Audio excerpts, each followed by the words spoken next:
मैंने सिस्टम अंदर से देखा है, मैं समझता हूं सिस्टम को, इसलिए मोदी जी मुझसे डरते हैं। नमस्कार दोस्तों, हम लेकर आ चुके हैं आप लोगों के लिए 20 मिनट में सुबह की 50 ताज़ा और बड़ी खबरें बताएंगे। दोस्तों, प्रधानमंत्री नरेंद्र मोदी के ऊपर गर्जे राहुल गांधी, कहा ये ओपिनियन पोल नहीं बल्कि मोदी पोल है। सिद्धू मूसेवाला का गाना सुनना, 295 उतनी सीटें आने जा रही हैं कांग्रेस की। क्यों? आखिरकार संजय रावत ने कर दिया दावा, कहा फिलहाल सरकार का सरकारी पोल है ये। प्रधानमंत्री ने जिन जिन को पैसा दिया, जो पोल्स बनवाने थे वो बनवा लिए। अगर हमारे पास अपार पैसा होगा तो हम भी ये करेंगे, कर सकते हैं। आपको बता दें, इसी के साथ ये भी बताएंगे, अखिलेश ने कहा बीजेपी सियानी बिल्ली की तरह नोचती रहे खंबा, हम 295 पार करने जा रहा है।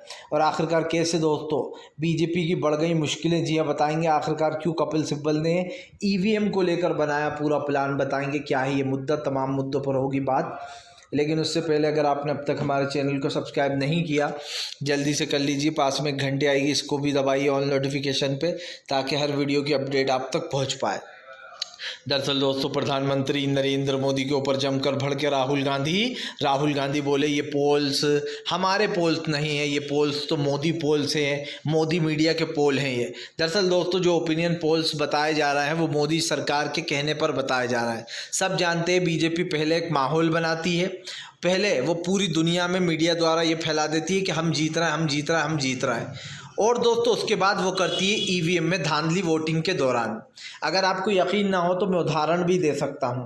आपको याद होगा अखिलेश यादव की कई सीटों पर पहले ये घोषित कर दिया गया कि अखिलेश के कई प्रत्याशी जीत गए, और उसके बाद दोस्तों जैसे ही उन प्रत्याशी खुश होकर बाहर निकल गए, उसके थोड़ी देर बाद ये लोग कहते हैं कि वोटिंग की गिनती फिर से होगी, कुछ गड़बड़ी हो गई है। और दोस्तों उसके बाद अखिलेश के तमाम लोगों को हरा दिया गया। यही नहीं, कई लोगों से सर्टिफिकेट तक छीन लिए गए थे। तो इससे साफ दिखाई देता है कि ये गोदी मीडिया और ख़ास कर इलेक्शन कमीशन के लोग पूरी फिराक में रहेंगे कि ईवीएम खुलने के बाद गिनती में बेईमानी की जा सके। इसीलिए दोस्तों अब पूरी तरीके से भारतीय जनता पार्टी पर नज़र रखेगी कांग्रेस। आपको बता दें चले दोस्तों, प्रधानमंत्री नरेंद्र मोदी के ऊपर आप नेता का सीधा दावा, कहा अगर ये सारे पोल्स सही साबित हुआ, नरेंद्र मोदी तीसरी बार प्रधानमंत्री बने तो सर मुंडवा दूंगा अपना। उन्होंने कहा कि ये सारे पोल्स फेल होंगे 4 जून के बाद। 4 जून को देख लेना, ये सारे ओपिनियन पोल की हवा निकलने वाली है।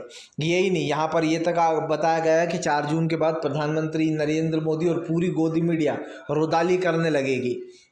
दोस्तों मैं कहता हूं कि एक बार पूरा का पूरा रिजल्ट पलट ही जाए, इंडिया गठबंधन की सरकार इनके मुंह पर बनती हुई दिखे इनको, और दोस्तों उसके बाद ये देखते रह जाएं। और दोस्तों आप समझिए, एक इंसान के हाथ में क्या होता है, सिर्फ मेहनत करना, जनता तक अपनी बात पहुंचाना, ये बताना कि देखो भैया हम काम कर सकते हैं और हम बीजेपी से अच्छा काम कर कर आपको देंगे।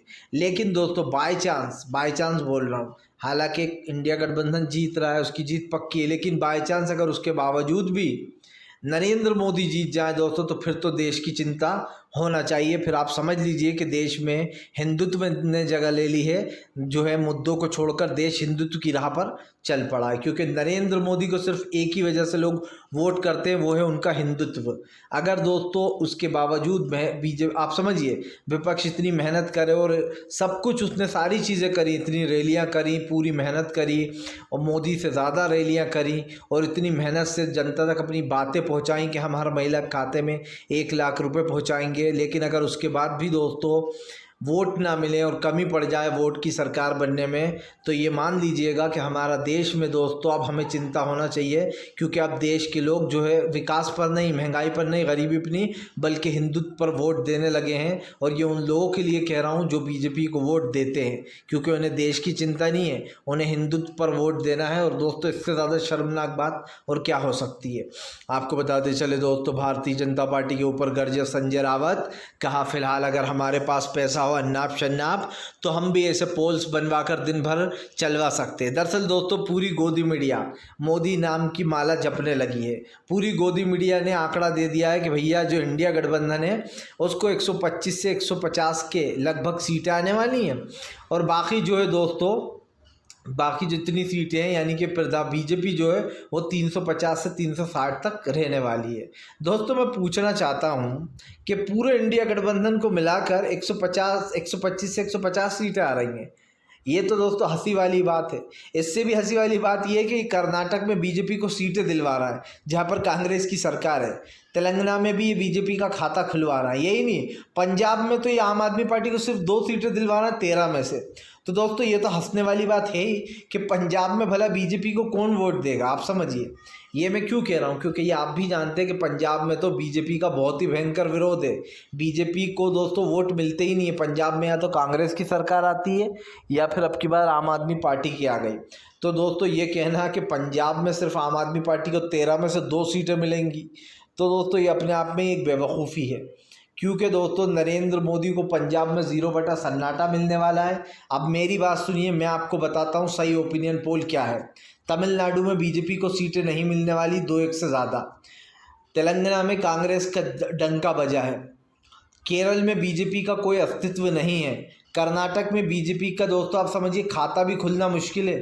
फिर भी हम मानकर चलते 2 सीटें मिल सकती है, 2 से 3 सीटें।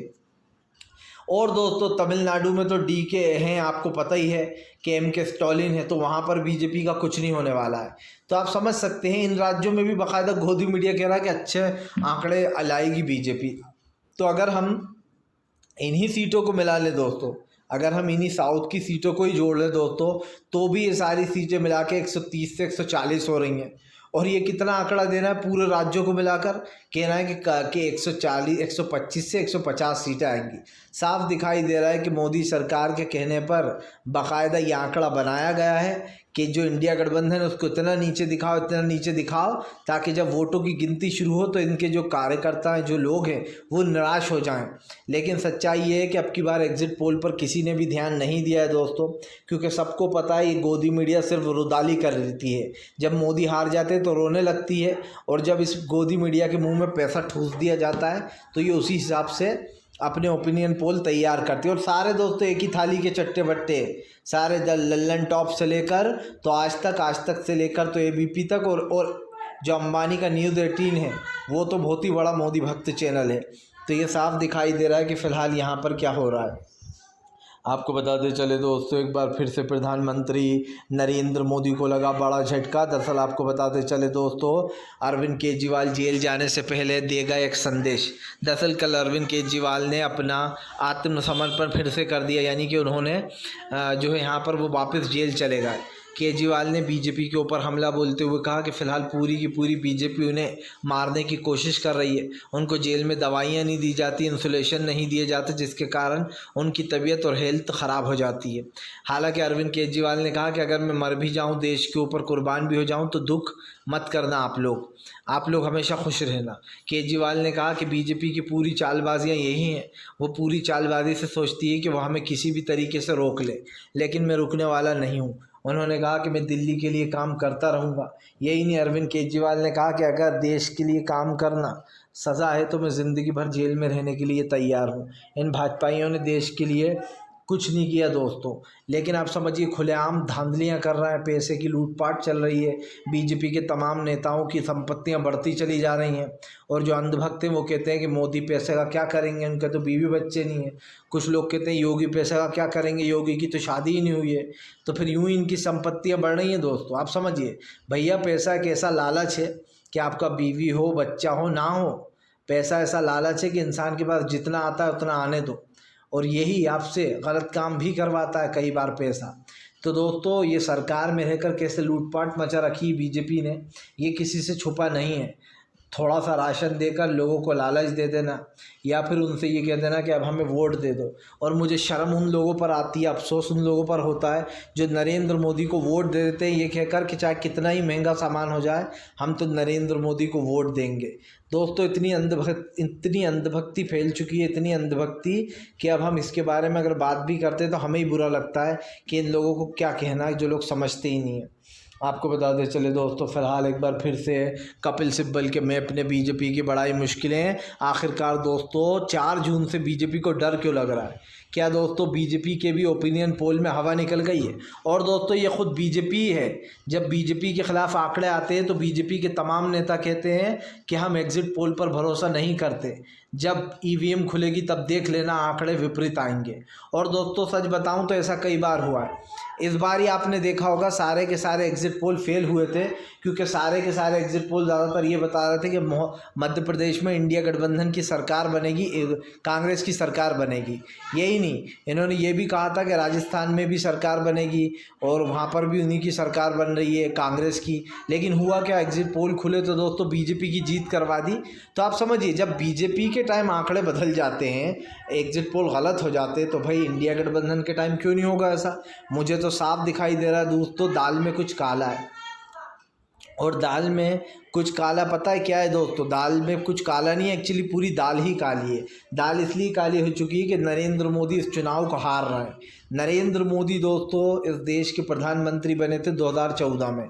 10 साल प्रधानमंत्री रहने के बाद उन्होंने देश के लिए क्या किया, कोई पूछे तो हमारे प्रधानमंत्री बड़े गर्व से बताएंगे कि हमने बयान दिए कि जो घुसपैठिए ज़्यादा बच्चे वाले हैं, ये लोग उनके मंगलसूत्र छीन कर हिंदू बहनों के उनमें बांट देंगे, ज़्यादा बच्चे वालों में या फिर घुसपैठियों में। यही नहीं दोस्तों, नरेंद्र मोदी खुलेआम मुस्लिम समाज के बारे में अनाप शनाप बोलते हैं, एक धर्म को टारगेट करते हैं। और दोस्तों जो लोग उनको वोट देते हैं वो भी उसी सोच के हैं, उन्हें भी यही लगता है कि मुस्लिमों के साथ बुरा करो तो हम बहुत खुश होंगे, हम तुम्हें वोट देंगे। और जिस तरीके की भाषा का नरेंद्र मोदी यूज़ करते हैं, उनके ऊपर कोई एक्शन नहीं लेता। बड़ा अफसोस की बात है, ना कोर्ट लेता है ना चुनाव आयोग एक्शन लेता है। ये तो वही बात हो गई कि नरेंद्र मोदी चाहे कुछ भी करे, खून भी कर दे तो माफ़ है दोस्तों, क्योंकि इस देश का वो प्रधानमंत्री है। मैं पूछना चाहता हूँ कि क्या कोई बड़े पद पर है और वो लगातार चुनाव में आचार संहिता का उल्लंघन कर रहा है, चुनाव आयोग उसको वो ही नहीं भेज रहा है नोटिस दोस्तों नरेंद्र मोदी जी को, उल्टा उनको भेजा जाता है जेपी नड्डा को। तो मैं पूछना चाहता हूँ कि बयान जेपी नड्डा ने दिया था क्या कि ये नरेंद्र मोदी ने दिया था।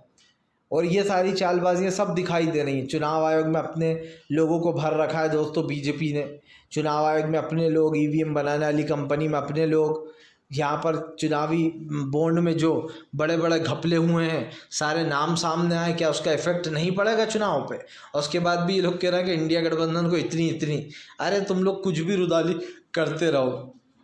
सच्चाई यही है कि इंडिया गठबंधन जो है यहाँ पर अपनी सरकार बनाने वाला और भारतीय जनता पार्टी की नींद उड़ने वाली है दोस्तों। आपको बताते चले दोस्तों, तेजस्वी यादव का बड़ा दावा। तेजस्वी यादव बोले 295 से सीटें ज़्यादा होंगी लेकिन कम नहीं होने वाली। तेजस्वी यादव ने दावा कर दिया है कि इंडिया गठबंधन 295 से 310 सीटें तक जीत सकता है।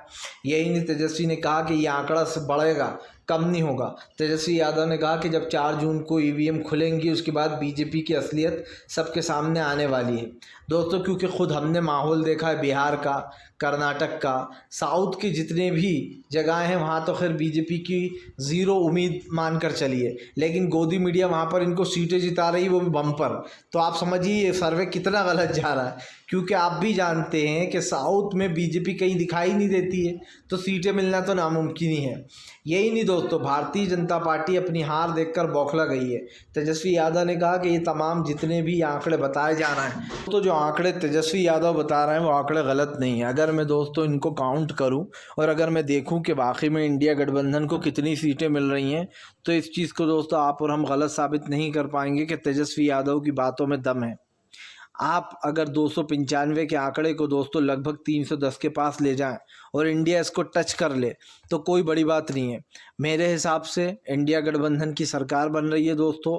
मेरा एग्जिट पोल यही कहता है, जो मैंने आकलन किया है, जो अब तक भीड़ देखी है दोस्तों तमाम रैलियों में। और आप समझिए वोट का मतलब क्या होता है। रैली में जिस तरीके की भीड़ दिखाई दे रही है, हालांकि हम ये भी मानते हैं दोस्तों कि कई लोग ऐसे हैं जो भीड़ में नहीं आते, घरों में रहते हैं, वो वोट डालने आते हैं। लेकिन दोस्तों जो माहौल हमने देखा, और ख़ास करके बहुत सारे लोगों से मैंने बात भी की, मैंने कई जगह जहाँ वोट डल रहे थे उनसे भी पूछा कि आपकी क्या है। और दोस्तों 2 चीज़ें होती हैं, जब इंसान बात करता है तो आपको उससे अनुमान लग जाता है कि वो किसकी तरफ है। मान लीजिए अगर कोई कह रहा है कि अच्छा हमने डेवलपमेंट पे वोट दिया है ताकि और अच्छा डेवलपमेंट हो, इसका मतलब ये है कि वो बीजेपी को पसंद करता है, मतलब वो बीजेपी में ही वोट देगा, क्योंकि वो कह रहा है कि हमने वोट दिया है विकास पे ताकि और अच्छा विकास हो। तो इसका मतलब तो यही हुआ। अब जो लोग से हमने पूछा तो कुछ लोग ऐसे थे दोस्तों, खास करके ज़्यादातर लोग जो ये कह रहे थे कि हमें बेरोज़गारी, महंगाई कि बहुत ज़्यादा परेशानी है और हम इस पर वोट देना चाहते हैं। इसका मतलब साफ है दोस्तों, कुछ लोग कहते हैं हम शिक्षा पर, कुछ कहते हैं हम अग्निवीर योजना को ख़त्म करवाना चाहते हैं इसलिए वोट देना चाहते हैं। तो ये साफ दिखाई दे रहा है कि वो इंडिया गठबंधन के पक्ष में थे। तो बातचीत से इंसान को पता चल जाता है और इनका ओपिनियन पोल इस बेसिक पर होता है दोस्तों, लगभग यही मानकर चलिए। लेकिन दोस्तों इसमें ट्विस्ट पता है क्या, आजकल लोग बहुत चालाक और बहुत शातिर हो गए। अब सबको पता चलने लगा है कि ये लोग कैसे ओपिनियन पोल करते हैं। इसलिए बहुत सारे लोग ऐसे हैं दोस्तों जो जानबूझकर उल्टा सीधा बोलते हैं ताकि ये लोग पता ही नहीं लगा पाएँ कि किसको वोट दिया है, और इसीलिए ये सारी चीज़ें होती हैं। तो ये चीज़ कहना गलत नहीं होगा कि तेजस्वी का आंकड़ा भी सही बैठ रहा है, 295 से 310 के आसपास।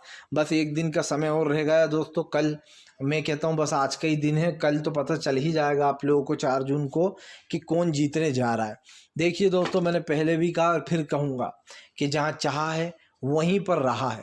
जिस तरीके से इंडिया गठबंधन ये चुनाव लड़ा है, इसको सल्यूट तो बनता है दोस्तों, और काबिल तारीफ लड़ा है वो। किसी में कोई मतभेद नहीं दिखाई दिया, चुनाव के वक्त कोई हमें रंजिश दिखाई नहीं दी, सब लोग एकजुट नज़र आए, और यही इंडिया गठबंधन की असली जीत है। और असली जीत ये है तो 4 जून को भी एक बड़ी जीत होने जा रही है।